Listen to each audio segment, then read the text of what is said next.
kuya o mga itlog ng langgama oh.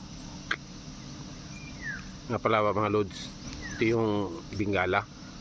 Kung napanood nyo yung mga last tungkol dito sa langgam na to, sa ibon na to, ito yun. Apaw-apaw na yung itlog nyo.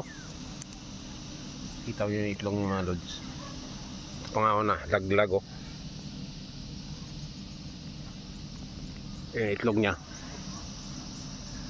para siyang itlog ng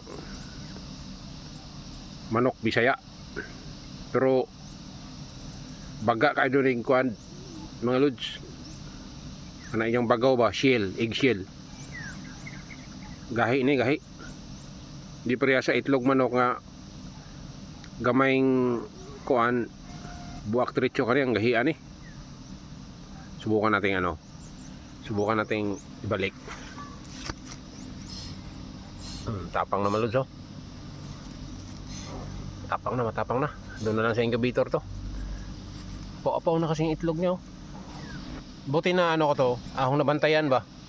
Umpisa pa lang, mga dalawa pa lang siguro itlog nito, nabantayan ko na nandito pala ng itlog.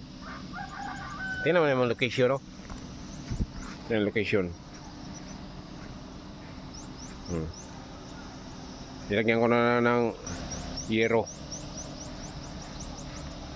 Tapos tingnan mo, sa gilid ng niyog. Ugma, hagmo nga, naglobe impas yung ka. Naghara ba na? Kapi na siguro 30.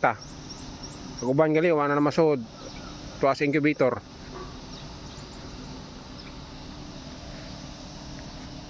Ito yung manuka. Sayang kanunay. Usaya ito dito sa Kalasangan.